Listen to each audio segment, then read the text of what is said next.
Olá, meu irmão e minha irmã, que a graça e a paz do nosso Senhor e Salvador esteja com você. Estamos dando início a mais um culto de estudo aqui da Igreja Batista Nova Vida em São Caetano do Sul. Culto este não somente de estudo, mas de oração, louvor e adoração ao nosso Deus. E eu quero compartilhar um texto que se encontra no Evangelho de João, capítulo 11, versículo de número 25, que diz assim: Disse-lhe Jesus: Eu sou a ressurreição e a vida. Aquele que crê em mim, ainda que morra, viverá. Esta afirmação, feita por Jesus, é clara e libertadora, ainda mais no contexto em que ela foi liberada. Jesus não fez esta afirmação em um momento de tranquilidade, mas numa situação de tristeza, de luto pela morte de Lázaro. Além de confortar Marta, Jesus ele revela a sua autoridade e o seu papel no plano de salvação. Quem crê em Cristo, ainda que morra, viverá eternamente. Desta forma, Jesus apresentou algo muito mais eficaz do que a ressurreição física. Ele nos apresentou a vida eterna. Sim, Jesus realizou um grande milagre ressuscitando Lázaro, mas ofereceu a todos a salvação eterna através do seu nome. Todo aquele que crê na sua palavra, ainda que numa situação de morte, obterá a vida, vida que nem a morte pode deter. Creia nesta palavra, proclame a Cristo e salve vidas eternamente. Compartilhando a vida eterna, use os seus canais de comunicação para compartilhar a palavra que traz vida. Continue crendo e alimentando a sua fé na palavra de Deus. Tenha sua vida como uma ferramenta para levar as pessoas e deixe Deus te usar. Vamos orar. Vamos agradecer a Deus pela vida eterna que Ele nos dá. Abaixe a sua cabeça. Senhor, eu quero agradecer-te pela salvação, ainda que pareça o fim, tu tens as palavras que traz a vida eterna. Tua palavra ressuscita, liberta e salva. Muito obrigado pelo teu sacrifício feito na cruz. Pois oramos agradecidos, em nome de Cristo Jesus. Amém. Que Deus esteja abençoando a sua vida, em nome de Jesus. Boa noite, graça e paz, irmãos. Vamos orar? Deus eterno, santo, santo, santo é o teu nome, Pai querido. Nós te agradecemos porque a tua palavra diz que o Senhor nos amou primeiro, sendo nós ainda pecadores. Esse amor foi tão grande que o Senhor entregou o seu Filho para morrer numa cruz em nosso lugar. Nós te agradecemos porque o Senhor nos garante a vida presente e também nos garante uma vida eterna ao teu santo lado. Por isso nós te agradecemos, Pai. Separamos esse momento, Deus querido, para também, ó Deus, apresentar diante do Senhor essa pandemia do coronavírus que tem causado, ó Deus, tantas mortes, tem causado tanto desemprego, tem causado tanta tristeza no meio de toda a população e também no meio da tua igreja. Pai querido, que o Senhor possa vir ao socorro do teu povo, Pai, nesse momento de crise, nesse momento de caos, nesse momento de desespero, Pai querido. Nós queremos pedir a tua providência. Nós sabemos que somos forasteiros aqui. Nós sabemos que temos que passar por um tempo aqui. Mas, querido Senhor, tu bem sabes que a situação está muito difícil. Por isso nós clamamos pelo teu socorro, pela tua ajuda, Senhor. Sara a nossa terra, sara a nossa nação, sara o nosso país, para que assim, ó Deus, as pessoas possam recuperar a sua saúde, as pessoas possam voltar aos seus empregos, as pessoas possam voltar aos seus negócios, para que assim aqueles que estão tristes, angustiados, deprimidos, possam também ser restaurados, Pai. Santo Deus, em nome de Jesus, venha ao socorro do teu povo. A tua palavra diz que Jesus, quando olhava a multidão e via a situação difícil pela qual a multidão passava, o Senhor manifestava misericórdia, o Senhor manifestava cura. Pai querido, estamos passando por situação semelhante e clamamos pelo teu socorro, pela tua ajuda. Ó Deus, sara a nossa terra, toma conta do nosso país, ó Deus. Em nome de Jesus, guarda as nossas autoridades, ó Deus, que o bem possa triunfar sobre o mal, que jamais o ímpio venha a explorar ainda mais o justo. Não deixe que o ímpio predomine, que ele obtenha o poder e assim venha, ó Deus, causar mais danos ainda à população tão carente e com tanta necessidade. Abençoa a nossa igreja, abençoa os nossos pastores, abençoa, ó Deus, guarda-os debaixo da tua mão forte e poderosa. É o que nós oramos e te agradecemos em nome de Jesus. Amém. Tua é a glória e o poder, Tu és pra sempre Rei. Honra e majestade estão diante do Senhor.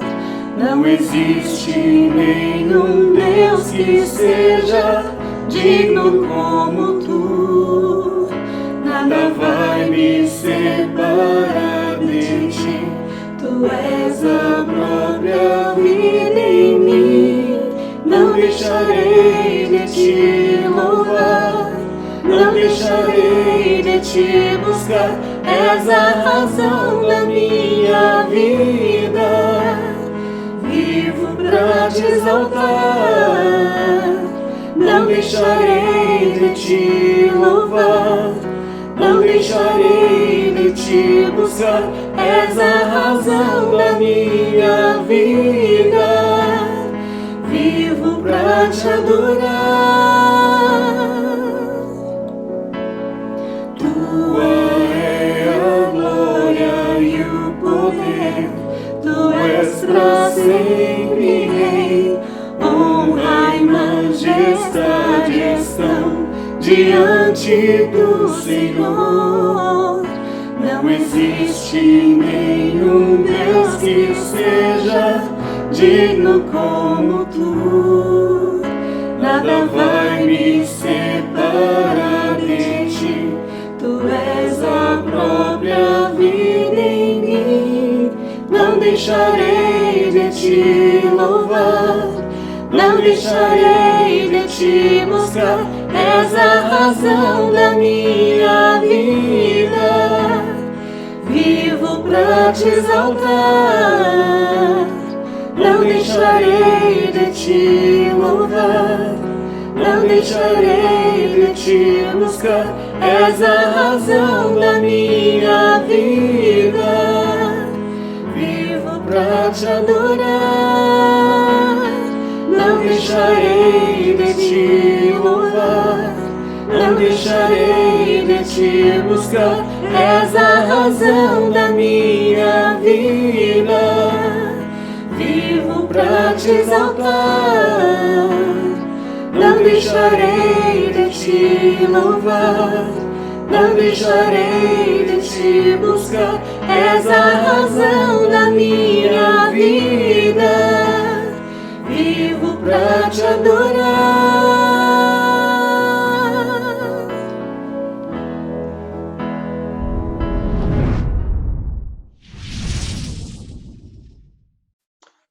Muito bem, estamos mais uma vez juntos para estudarmos a Palavra de Deus. E desta feita estaremos estudando o Salmo de número 94. Eu quero que você abra a sua Bíblia no Salmo de número 94 e nós vamos estudar sobre o Deus que vinga o seu povo. Deus que vinga o seu povo. Então, me acompanhe na leitura que eu farei, que está na Nova Versão Internacional. Ó Senhor, Deus vingador, intervém, levanta-te, juiz da terra, retribui aos orgulhosos o que merecem. Até quando os ímpios, Senhor, até quando os ímpios exultarão? Eles despejam palavras arrogantes, todos esses malfeitores enchem-se de vanglória. Massacram o teu povo, Senhor, e oprimem a tua herança.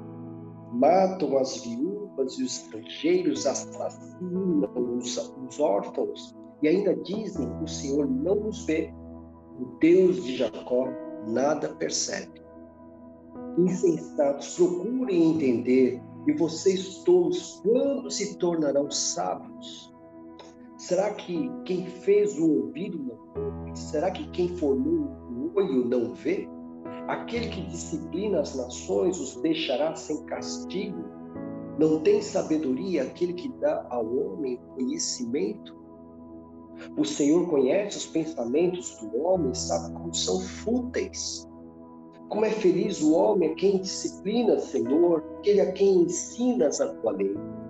Tranquilo enfrentará os dias maus, enquanto que para os ímpios uma cova se abrirá. O Senhor não desamparará o seu povo, jamais abandonará a sua herança. Voltará a haver justiça nos julgamentos e todos os retos de coração a seguirão. Quem se levantará a meu favor contra os ímpios? Quem ficará ao meu lado contra os malfeitores? Não fosse a ajuda do Senhor, eu já estaria habitando no silêncio. Quando eu disse, os meus pés escorregaram, o teu amor leal, Senhor, me amparou. Quando a ansiedade já me dominava no íntimo, o teu consolo trouxe alívio à minha alma. Poderá um trono corrupto estar em aliança contigo? Um trono que faz injustiças em nome da lei? Eles planejam contra a vida dos justos e condenam os inocentes à morte. Mas o Senhor é a minha torre segura, o meu Deus é a rocha em que encontro refúgio. Deus fará cair sobre eles seus crimes e os destruirá por causa dos seus pecados. O Senhor, o nosso Deus, os destruirá. Veja, dá para até imaginar uma certa urgência na palavra deste salmista, do Salmo 94. Ele diz, intervém, ou apareça, Senhor. Ele pede, ó Senhor, Deus vingador, ele repete 2 vezes. Intervém, Senhor, porque algo havia acontecido. Algo de muito ruim havia acontecido contra o seu povo, o povo de Deus. E o salmista pede a Deus que possa intervir naquela situação. E ele chama o Deus de Israel de Deus vingador. Porque algo precisaria ser feito quanto ao que estava acontecendo ao povo de Deus. Veja, quando o salmista chama Deus de o vingador, significa que somente Deus tem o direito da vingança. Nós jamais somos encorajados nas escrituras para buscar a nossa própria vingança, para fazer a nossa própria justiça. Quando somos injustiçados, quando nós somos prejudicados. A vingança é sempre do Senhor. Se não vejamos, veja lá em Romanos capítulo 12. Romanos capítulo 12, quando Paulo escreve aquela igreja, versículo de 17 a 19. Não retribuam a ninguém mal por mal. Olha só. Procurem fazer o que é correto aos olhos de todos. Façam todo o possível para viver em paz com todos. Versículo 19. Amados, nunca procurem vingar-se, mas deixe com Deus a ira, pois está escrito: minha é a vingança, eu retribuirei, diz o Senhor. A vingança é do Senhor. Então, mesmo que o povo de Deus, os crentes, aqueles que foram separados pelo Senhor, estejam sofrendo injustiça, humilhações, o povo de Deus jamais deve buscar a sua própria vingança. Porque quem tem o direito para vingar-se é o Senhor. E Ele mesmo diz aqui no texto que nós acabamos de ler, que a vingança é dele. E é Ele quem irá retribuir. Então, o salmista está certo. Ele chama o Senhor, é o vingador. Deus, vingador. Ó Senhor, Deus vingador, intervém. Faz alguma coisa. Venha ao nosso encontro e nos ajude. Esta oração está correta. E o salmista ainda vai dizer que esse Deus vingador é também juiz da terra. Ele diz: levanta-te, juiz da terra, retribui aos orgulhosos o que merece. Ele olha para Deus como aquele que pode executar a vingança e também olha para Deus como sendo aquele que julga e que pode julgar e julga retamente. Isso vai ao encontro daquela palavra que nós lemos em Gênesis. Você lembra que em Gênesis capítulo 18, Abraão está muito preocupado com a situação do seu sobrinho Ló, que está lá em Sodoma. E Deus então está prometendo que irá destruir Sodoma e Gomorra. E Abraão então fica preocupado, porque ele sabe que Ló está morando em Sodoma, então ele vai pedir em favor de seu sobrinho, e ele vai dizer a certa altura, no capítulo 18 de Gênesis, versículo 25: longe de ti fazer tal coisa, matar o justo com o ímpio, tratando o justo e o ímpio da mesma maneira, longe de ti. Não agirá com justiça o juiz de toda a terra? Abraão chamou Deus de juiz de toda a terra, aquele que vai exercer a verdadeira justiça, que não vai tratar o inocente e o culpado da mesma maneira. Não terá dois pesos nem duas medidas, mas será sempre um julgamento reto, um julgamento santo. E aqui este salmista ele vai chamar Deus de Deus vingador. Ó Deus vingador é também o juiz da terra, que há de retribuir aos maus, aos orgulhosos, aquilo que eles merecem. É o que diz o texto aqui. Então, algo muito ruim havia ocorrido ali com o povo de Deus, com os homens tementes a Deus, e este salmista pede a urgência da ação divina.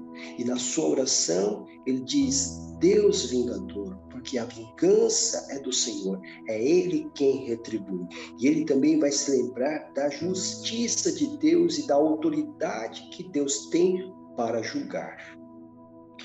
E aí ele coloca: até quando? Uma pergunta que ele faz ao Senhor: até quando? É interessante. Isso me faz lembrar o Salmo de número 13, quando Davi também pergunta ao Senhor até quando ele haveria de sofrer e enfrentar a sua vida. Aqui a pergunta é no que diz respeito à ação dos malfeitores, a ação dos ímpios, aqueles que não respeitam nada que esteja ligado ao sagrado, ao Senhor, a Deus. São os ímpios. Até quando, Senhor? Até quando os ímpios exultarão? Eles vivem de uma maneira tal que é como se Deus não existisse e que eles seriam os próprios deuses, porque estariam fazendo o que o coração deles está pedindo. Eles seguem as próprias paixões e nas suas paixões oprimem o povo de Deus. Então o salmista pergunta: Senhor, até quando? Até quando nós vamos sofrer essa vergonha? Nós vamos sofrer essa humilhação, essa perseguição?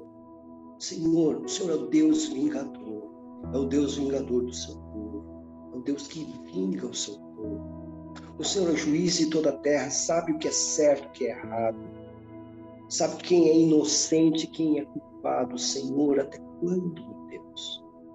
Essa primeira parte deste salmo de alguém que está clamando pela justiça de Deus, pela vingança de Deus. Quando ele pergunta até quando, nós vamos nos lembrar de um momento lá na visão de João, no Apocalipse, lá em Apocalipse capítulo 6, quando João vê aquela multidão, né, de mártires. E aí, o versículo 9, quando ele abriu o quinto selo, vi debaixo do altar as almas daqueles que haviam sido mortos por causa da palavra de Deus e do testemunho que deram. Eles clamavam em alta voz: até quando? Veja, até quando? Até quando, ó soberano, santo e verdadeiro, esperarás para julgar os habitantes da terra e vingar o nosso sangue? Veja, as ideias estão aqui novamente. Vingança é do Senhor. A vingança é do Senhor. O julgamento também é do juiz de toda a terra. Então veja só, até quando, o soberano, santo e verdadeiro, esperarás para julgar os habitantes da terra e vingar o nosso sangue? No versículo de número 11 nós lemos: então cada um deles recebeu uma veste branca e foi-lhes dito que esperasse um pouco mais, até que se completasse o número dos seus conservos e irmãos que deveriam ser mortos como eles. Então haveria um tempo determinado pelo soberano Senhor até que se completasse o número de mártires. Mas a pergunta é a mesma: até quando? Porque é o desejo de todo aquele que confia no Senhor de ver estabelecida a justiça de Deus na terra. E muitas vezes nós ficamos incomodados por ver que, aparentemente, o ímpio, o injusto, o malfeitor, o opressor, parece que vai ter essa sua situação eternamente. Ele não vai sofrer, ele nunca vai ser castigado. E nós ficamos perguntando: Senhor, até quando? Até quando, Senhor? Se nós não podemos retribuir o mal com o mal, se a vingança não está nas nossas mãos, está nas tuas mãos, e o Senhor é o juiz, Senhor, até quando? A pergunta que o salmista faz tem, portanto, esse aspecto da urgência. Ele quer ver o mais rápido possível a justiça de Deus. E aí nos versículos 4 a 7, ele vai descrever aqueles que estão perturbando a paz do coração do salmista. No versículo de número 4, do Salmo 94, ele diz: eles despejam palavras arrogantes, todos esses malfeitores enchem-se de vanglória. Então são malfeitores, são arrogantes e cheios de vaidade. Então veja só, eles só não fazem o que é mal, mas são arrogantes, são orgulhosos e são cheios de vaidade. E estão exultando, né? Porque aparentemente nada virá contra eles. Não há nenhum tipo de castigo sobre eles. Eles imaginam que eles vão poder desfrutar desse estilo de vida de forma indeterminada. Eles vão continuar ali, e o salmista diz: olha, Senhor, veja como eles são malfeitores, eles são arrogantes, eles são cheios de vaidade, cheios de orgulho. E olha só o que eles fazem, versículo de número 5, massacram o teu povo, Senhor. Massacram o teu povo e oprimem a tua herança. Muitas vezes na história de Israel, lá da época dos reis, você sabe que só existiam duas classes sociais naquela época, o rico e o pobre. Não tinha classe média.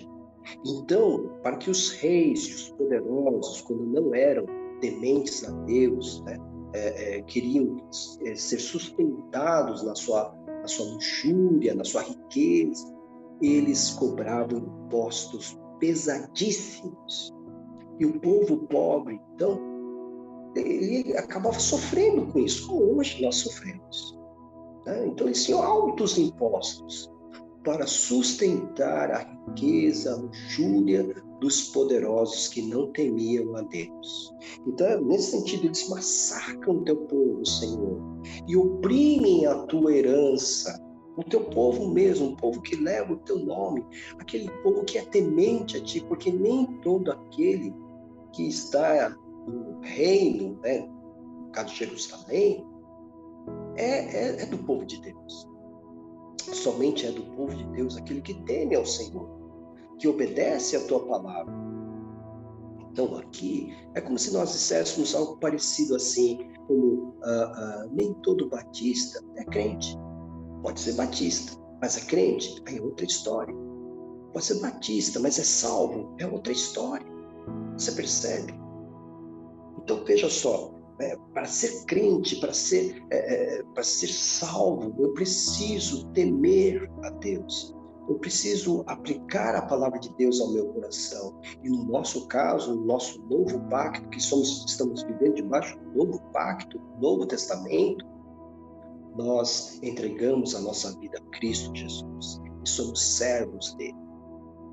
Mas esses não têm nada a ver com o senhorio de Jesus Cristo, muito pelo contrário. E aí continua o salmista, eles massacram o teu povo, versículo 6, matam as viúvas e os estrangeiros, assassinam os órfãos. Era o pior castigo, era o pior crime, o pior crime que eles podiam cometer. É exatamente matar ou maltratar aqueles que já são carentes, as viúvas e os órfãos. E os estrangeiros também, que não tinham herança, né, no meio do povo de Deus. Então, eles cometiam os piores crimes. Senhor, até quando? Ele pergunta, até quando? Veja, são esses homens maus, os malfeitores, que estão se vangloriando de fazer isso aqui. São esses malfeitores que estão se vangloriando de massacrar o seu povo, de matar as viúvas, podia se matar de fome, né?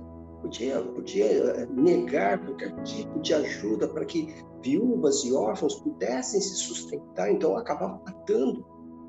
São esses, Senhor. E aí diz no versículo de número 7, e ainda dizem, o Senhor não nos vê. O Deus de Jacó, o Deus da aliança, nada percebe. Que loucura, né? Então eles cometem o mal, fazem o pior daquilo que se pode imaginar e dizem, o Senhor não nos vê, o Senhor não está vendo, o Senhor não percebe. Um outro salmo que trata de ímpios, de homens incrédulos que parecem viver uma vida sem a existência de Deus, o Salmo 73, o salmista está assim, perplexo com o sucesso dos ímpios. Os versículos 11 e 12 está assim, eles dizem, os ímpios, né, os arrogantes, os malfeitores, os incrédulos, né, como saberá Deus? Terá conhecimento o Altíssimo? Veja o que eles perguntam, terá conhecimento? Como saberá Deus? Deus sabe o que está acontecendo isso aqui. Né? Versículo 12, assim são os ímpios, sempre despreocupados, aumentam as suas riquezas. O Deus deles é a riqueza, o Deus deles é o prazer, a luxúria, né?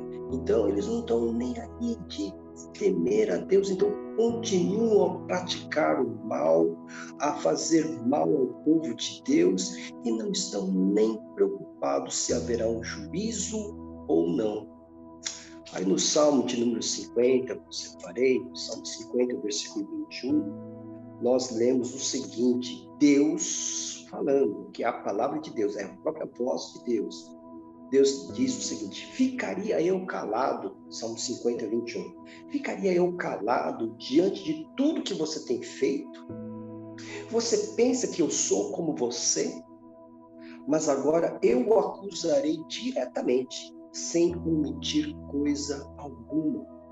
Algumas vezes os ímpios chegam à blasfêmia de julgar que Deus é como eles, que Deus é como um homem comum, como um homem perverso como eles, que aceita propinas, que aceita a corrupção, que aceita o que é errado, que vive à base de discursos politicamente corretos e nunca aquilo que é correto biblicamente. Eles acham que Deus é como eles. E Deus diz: você acha que eu sou como você? E pior, aqui continua o Salmo de número 94, versículos seguintes, 8 a 11. Nos versículos 8 a 11, nós encontramos essa advertência aos malfeitores. Veja o versículo 8. Insensatos. Ele já está se referindo aos ímpios. Insensatos. Procurem entender. Vocês são loucos, né? E vocês tolos, quando se tornarão sábios? Será que quem fez o ouvido não ouve? Será que o Criador que fez o ouvido, ele não vai ouvir? Será que quem tomou o olho não vê? Será que o Criador que fez os nossos olhos não verá? Aquele que disciplina as nações os deixará sem castigo? Não tem sabedoria aquele que dá ao homem conhecimento? É isso que ele pergunta. Eles são insensatos e tolos. Se pensam que Deus não vê, que Deus não percebe, que Deus não ouve. São tolos, insensatos, tolos, loucos. O Senhor, portanto, para o salmista, não só é vindador, como também é juiz de toda a terra. Ele é o Criador dos céus e da terra, ele criou todas as coisas. E por ser ele o Criador de todas as coisas e ser onipotente, ele é o juiz também de todas as coisas. Por isso ele diz: aquele que disciplina as nações, né, não os deixará sem castigo. Não tem sabedoria aquele que dá ao homem conhecimento? É a pergunta que ele faz aqui, né? O Senhor certamente haveria de castigar aqueles que quebram os seus mandamentos. É o que o salmista está dizendo. Seus loucos, seus tolos, vocês acham que ele não está vendo? Você acha que ele não está ouvindo? Você acha que ele não sabe o que vocês estão fazendo? Quisera que algumas das nossas autoridades deste país pudessem refletir nestes versículos 8 a 11, para colocar a mão na sua consciência. Mas vamos seguir. Vejam o que diz o Salmo de número 8, quando o salmista louva o Senhor por sua criação. Ele diz assim: quando contemplo os teus céus, obra dos teus dedos, a lua, as estrelas que ali firmaste, pergunto: o que é o homem, para que com ele te importes, e o filho do homem, para que com ele te preocupes?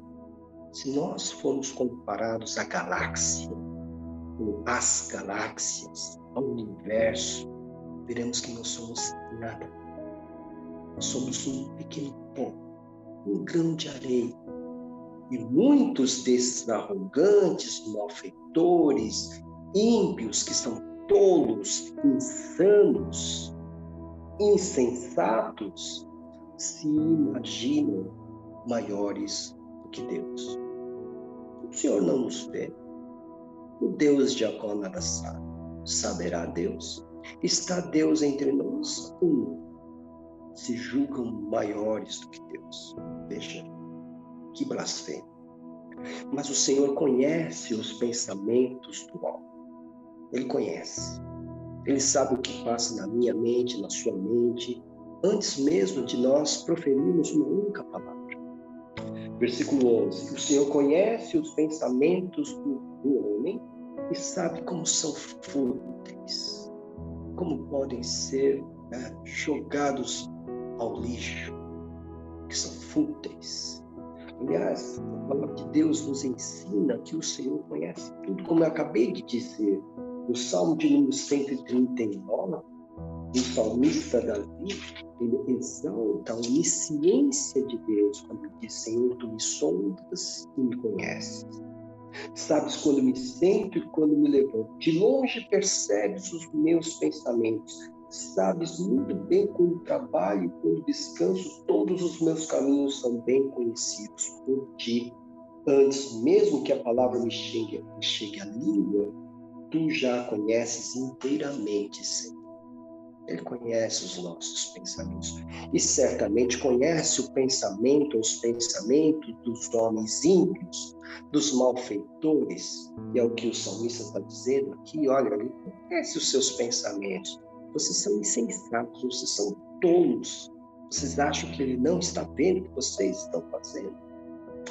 E aí, no bloco seguinte, nós vemos a bem-aventurança do crente, dos versículos 12 a 15, porque ele diz: como é feliz, né? Como é feliz o homem a quem o Senhor disciplina. Disciplina, ele não está falando abençoa, disciplina. Você percebeu que interessante? A disciplina traz a bem-aventurança. Ser disciplinado pelo Senhor traz felicidade.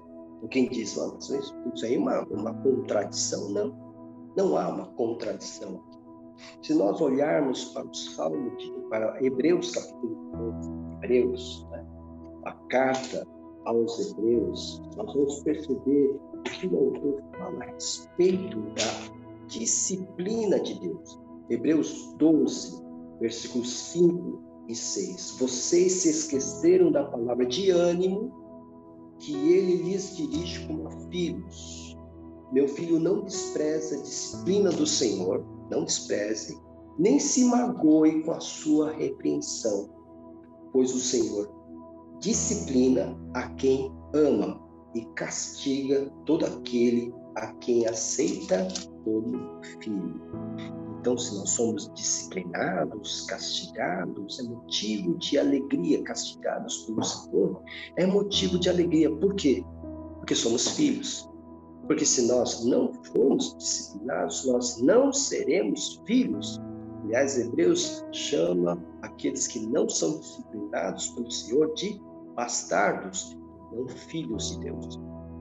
Então, eis a razão da alegria.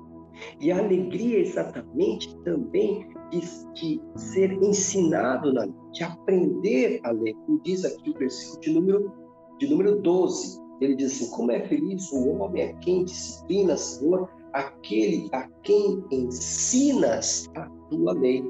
E o Salmo 119, que vai tratar da palavra de Deus, todo o Salmo 119 vai tratar da palavra de Deus e o seu valor para o seu povo. E logo nos primeiros versículos do Salmo 119, veja só o que nós lemos. Nós lemos aqui: como são felizes os que andam em caminhos irrepreensíveis, que vivem conforme a lei do Senhor. Como são felizes os que obedecem aos seus estatutos e de todo o coração o buscam. Veja que ele diz aqui como são felizes. Versículo 3. Não praticam o mal e andam nos caminhos do Senhor. E são o quê? Felizes. Então, veja aqui, então, um contraste com aquilo que eu tinha falado até agora. Então, nos versículos 12 a 15, nós encontramos a bem-aventurança de ser crente. Primeiro, por ser disciplinado pelo Senhor, e também porque é ensinado na sua lei. E é exatamente por causa disso que no versículo de número 13, ele diz que esse crente tranquilo enfrenta os dias maus, enquanto os ímpios, quando enfrentam seus dias maus, caem no desespero. Por isso que se fala de uma cova que se abre sob os pés dos ímpios, né? Então, o crente que é disciplinado pelo Senhor, que é ensinado na lei, quando vem o momento da adversidade, como está colocando aqui, os dias maus, ele enfrenta tranquilo, com paz, com firmeza, com segurança, mas em seu lugar, se forem os ímpios, eles entrarão em desespero. Você se lembra lá do Salmo 23 de Davi, quando ele diz: ainda que eu ande pelo vale da sombra da morte, não temerei mal algum, porque tu estás comigo? É alguém tranquilo, atravessando o vale da sombra da morte, porque Deus está com ele, né? Porque ele já foi ensinado na palavra de Deus, porque ele já foi disciplinado pelo Senhor, ele pode tranquilamente enfrentar o vale da sombra da morte, ou os dias maus, ou a sua adversidade, ao passo que os ímpios vão cair no desespero. E aqui a bênção da paciência, versículos 14 e 15. O Senhor não desamparará o seu povo, jamais abandonará a sua herança. Que ele se agarra nessa esperança, nessa palavra, né? Voltará a ver justiça nos julgamentos e todos os retos de coração a seguirão. Então veja só, então aqui ele deposita essa esperança, nessa promessa de Deus e vai aguardar pacientemente até que isso ocorra. Então, no primeiro momento, ele mostra urgência, depois ele olha para o próprio Deus e ele percebe que se ele continuar a confiar no Senhor, voltará aos tempos da justiça de Deus, os retos de coração seguirão a justiça de Deus, e aí então ele saberá que Deus não desamparou o seu povo. A bênção da aliança. No próximo bloco, nós vamos encontrar ele falando a respeito de Deus como grande consolador, dos versículos 16 ao 19. É um louvor a Deus. Então, depois que ele percebe que os dias bons voltarão, que o Senhor não desampara o seu povo, jamais desampara a sua ou abandona a sua herança, ele se volta agora em louvor a Deus. Ele pergunta primeiro: quem se levantará a meu favor contra os ímpios? Quem ficará ao meu lado contra os malfeitores? Ninguém. Mas quando ele olhou para cima, ele diz: não fosse a ajuda do Senhor, eu já estaria habitando no silêncio, no túmulo. Se não fosse a ajuda de Deus, ele já estaria morto. É isso que ele quer dizer.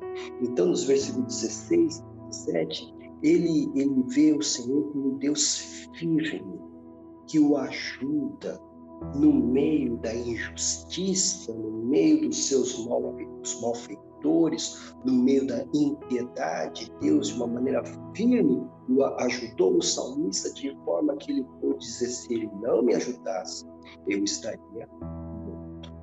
No versículo de número 18, quando eu disse, os meus pés escorregaram, o teu amor leal, Senhor, me amparou. Então, quando ele estava caindo, o amor de Deus, o amor leal de Deus o segurou fortemente para que ele não caísse.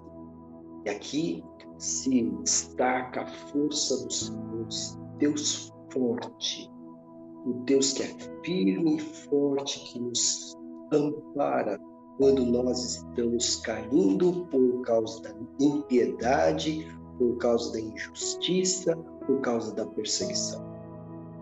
É a firmeza dele e a sua força que nos salvam.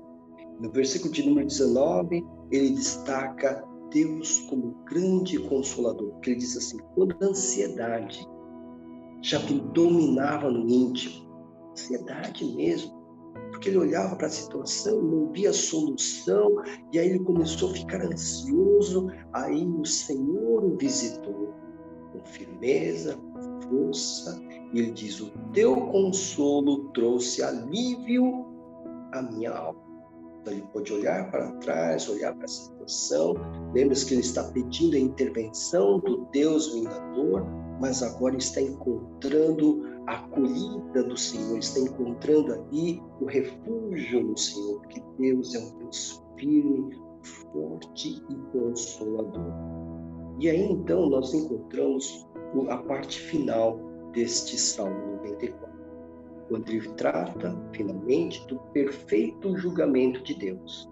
Versículos 20 a 23. Lembre-se que ele apresentou ao Senhor a causa da sua perturbação, os malfeitores. Né? Depois ele vai trabalhando dentro do seu coração essa visão maravilhosa de um Deus que não abandona o seu povo. E aí então ele vai terminar dizendo o seguinte, olha, versículos 20 a 21. Jamais haverá aliança entre a injustiça dos homens e o grande juiz de toda a terra, porque ele pergunta assim, poderá um trono corrupto estar em aliança contigo? Jamais. Um trono que faz injustiças em nome da lei? Jamais. Jamais terá qualquer tipo de relação, qualquer tipo de ligação, qualquer tipo de vínculo. Um governo que cometa injustiças, que seja corrupto, qualquer tipo de vínculo com o trono de Deus. Jamais. Jamais. Eles planejam contra a vida dos justos e condenam os inocentes à morte. Sim, isso acontece entre nós. Nós já vimos isso, essa história, né? O bandido no passado que vira mocinho agora e o mocinho do passado que vira bandido agora. Coisa de louco aqui. De louco, né? Mas isso jamais vai acontecer no reino de Deus, porque ele é um rei justo, é o juiz de toda a terra, ele é justo. Isso que ele está falando do perfeito julgamento de Deus. A justiça de Deus, portanto, é firme e segura, mas o Senhor é a minha torre segura, torre, firmeza, né? Aqui mais uma vez, segurança. O meu Deus é a rocha em quem encontro refúgio. Nunca encontraremos qualquer tipo de instabilidade, né, no Senhor Deus, quando Ele julga. Né? O julgamento do Senhor Deus é sempre perfeito. Não é como o homem, né, que há 10 anos julgava, deu uma sentença, agora que as coisas mudaram, dá uma outra sentença, a mesma pessoa, ao sabor, então, das circunstâncias e, enfim. Né? Não é como o homem. Deus não é como o homem. O seu julgamento é perfeito, firme e seguro, por isso que nós podemos nos encontrar nele o nosso refúgio e a nossa fortaleza. Né? Confiar na justiça humana é a pior coisa que nós podemos fazer, porque você pode encontrar hoje um juiz de bom humor e amanhã de mau humor. Hoje ele dá uma sentença, amanhã ele muda a sentença, porque é conforme o humor dele, né? Conforme a interpretação que ele faz. Agora, o nosso Deus não. Nosso Deus, nós jamais teremos esse temor, essa preocupação, porque a sua palavra é firme, a sua palavra é segura. Por isso eu encontro nele esse refúgio, essa rocha, essa minha torre segura. E aí, então, o salmista coloca a sua total confiança, a plena confiança do salmista de que, ao final, esses malfeitores que estão dando tanta dor de cabeça para ele, que estão provocando até ansiedade nele, esses malfeitores serão castigados. Versículo 23. Deus fará cair sobre eles os seus crimes, os seus próprios crimes, e os destruirá por causa dos seus pecados. O Senhor, o nosso Deus, os destruirá. É uma afirmação. O Senhor, o nosso Deus, nos destruirá. E aí eu posso imaginar o salmista encerrando o salmo com seu coração tranquilo e satisfeito. Ele começa ali com um espírito de urgência, de que o Senhor tem que fazer algo, e depois, ao longo do salmo, ele vai também sendo trabalhado pelo Espírito de Deus, e vai encerrar o versículo de número 23, dizendo: o Senhor castigará os malfeitores, e eu ficarei tranquilo, porque a justiça do Senhor é firme e segura. Que esse salmo possa também acalmar os nossos corações Nós que muitas vezes somos impactados negativamente com o que os nossos olhos veem acerca dos malfeitores deste país, os ímpios deste país, que muitas vezes têm trazido problemas, preocupações, perturbações ao coração do povo de Deus, à igreja de Deus. Que nós possamos encontrar nesse salmo o conforto, o consolo que precisamos. O nosso Deus é um Deus vingador, é o juiz de toda a terra, é o nosso Deus firme, forte, consolador, e Ele castigará, ao final de tudo, os malfeitores, os ímpios, aqueles que zombam do Santo. Isso vai acontecer. Vamos pensar, vamos agarrar nesta verdade e vamos agradecer a Deus, né, pela sua palavra. Que Deus abençoe e até o próximo estudo bíblico, em nome de Jesus. Amém.